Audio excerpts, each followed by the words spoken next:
What's going on, guys? Welcome back to the channel. We are back to work on the completely burnt down to the ground Brutale. My oh my, Tappezzeria absolutely killed it once again on our beautiful seat covers. Domenico and I worked on this custom seat, adding the Nürburgring edition lettering onto the side of this beautiful suede and stitching in the CJ Media logo right on that back rear seat, along with the beautiful red stitching on this seat throughout. And we have the Comfort Plus foam in these seats, so they are very nice and comfortable. I have used these Tappezzeria seats on my RRR, RSV4, and now the Brutale, and I'm gonna do it again. If you guys wanna do this for your bike, I've got a discount code and a link in the description.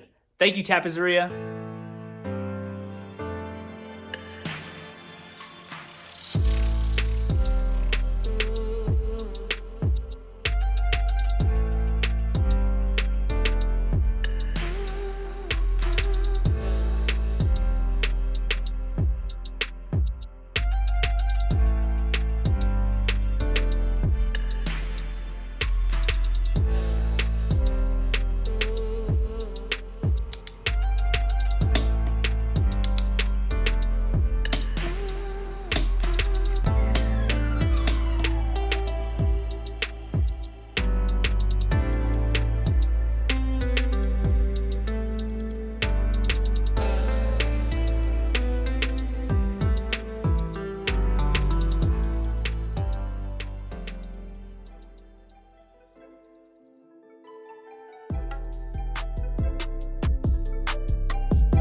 We just filled up some coolant in the radiator and got the reservoir filled up as well, but I noticed it only says min at the bottom and there's no max line up here, which is interesting. Now before that, we tightened the chain officially in the rear, but in the last video, one of you guys let me know that you have to tighten the MV Agusta chains when the bike is on the ground and someone is sitting on the bike. For some reason, apparently on these MVs, the chain is prone to getting really tight once you apply some pressure with the suspension, and a bad thing that can happen is the rear hub will burn up because the chain is way too tight. So I had the little bro sit on the brand new seats. He said they were pretty nice, and we tightened the chain according to the 48mm spec from chain to chain guard, and then tightening the pinch bolts in the rear, which says 28 divided by 32 Nm, Newton meters. Now we're gonna break out our brake fluid and finally get some brakes on this thing.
Well, we were doing so good. We got the front caliper and the brake master cylinder bled with some RT700 torque brake fluid. And then all of a sudden I hear a noise in the rear and I look down and there is a puddle of brake fluid. And we have a bunch of it in the bottom tray now. Like you can see from the clip, this far brake line was leaking out the bottom. It was on there tight, so I ended up just replacing both of the copper crush washers and the brake bolt. I'm gonna pour a little bit of water in that tray and on the shock because brake fluid is highly corrosive on paint and just eats it right away.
We have a clutch, nice and tight, but we're leaking again from the seals. We are 0 for 2. But even though it's leaking, the clutch is engaging and nothing is leaking in the rear. Now the way I do brakes on pretty much all my bikes, I'll put a tube on the bleeder, I'll pump the lever a few times, then hold it. Then while holding the lever, I'll crack the bleeder, close it. As you can see, some fluid came out. And then I'll release the lever, which in turn sucks fluid into the system. And then you just repeat this process until the clutch or brake lever has plenty of resistance.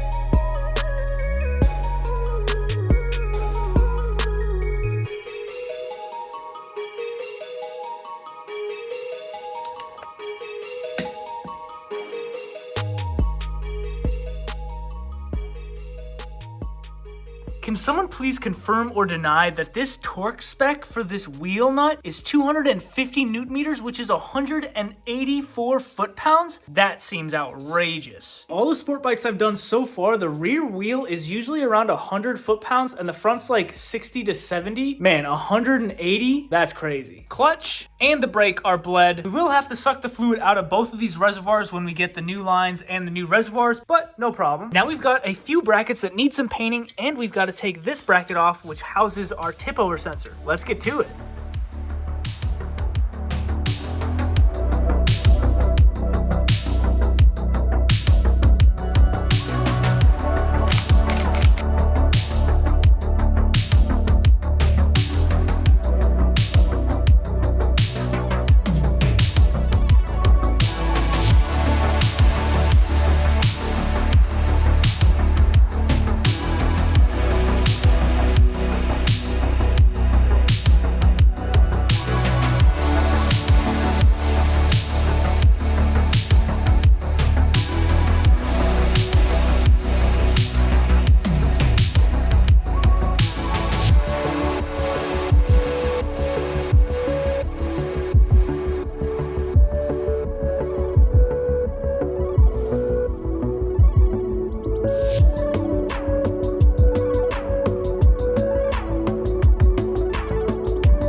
Well, we just painted some brackets and our tip over sensor arrived and we installed it. This tip over sensor is off an MV Agusta 2022 F3. If you take a look at the part number back here and cross-reference it with an MV Agusta Brutale 1000 RR, it's an exact match. We were able to score big and save hundreds of dollars on that part, buying it secondhand off an F3. There's a special rubber bracket that this sensor mounts to, and I don't have that, so we just taped it to the bracket, and I think the correct direction that it shows on the diagrams. Plugged it in down there. Now let's see if it works on the dash. I'm gonna connect my power bank. Oh, and I know the ripples in this seat were bothering me just as much. So while we were waiting for the brackets to dry, I completely redid it, and man, that cures my OCD on that. A little jumper cable dongle that plugs right into the machine. Negative and positive installed.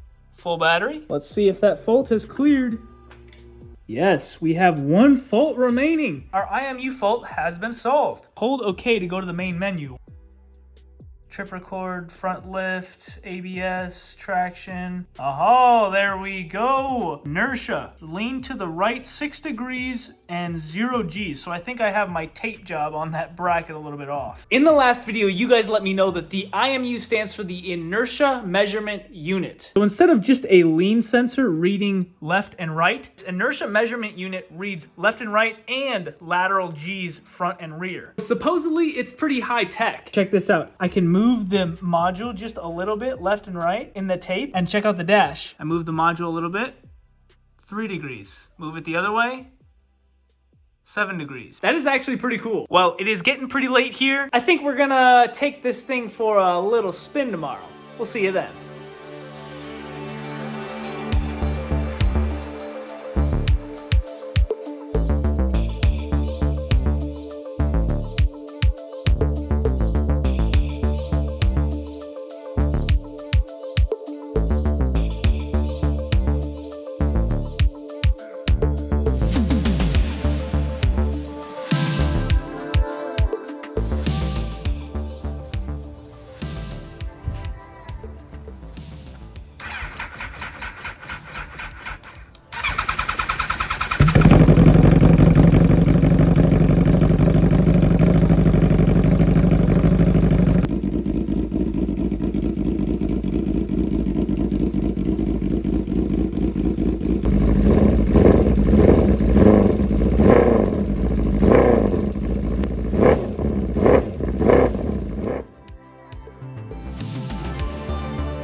Man, that was a lot of fun. This bike is so sick. On the test drive, the throttle feels very delayed and the quick shifter does not work. Our clutch was working fine, the front brakes were working fine. In the previous video, one of you guys let me know that the quick shifter actually has to be calibrated by MV Agusta to work. So that's probably why it's not activating. The bike does feel very lopey and choppy, and I wonder if that has to do with the tune. All in all, that was a ton of fun. It may not look like it, but we have about 10 items still left to get from the factory to install on this bike before it is officially 100%. And man, I love these seat covers. The next video on this Brutale, it will include the price breakdown and the state inspection where they will actually assign me a brand new VIN for this bike. Something I have never done before, and I am very excited to see how it goes. That carbon looks good in the sun. One other issue I have to tell you guys about, this MV is leaking oil real bad all along the oil pan. There are spots basically everywhere where it is just seeping out. I think that pan might be warped due to the fire, so we might have to get a new pan. Or we will try to reseal it with some RTV and those gaskets. Wow, that's interesting. That middle plate is a different color. Anyway, that is gonna be all for this episode. We will catch you guys in the next one. See ya.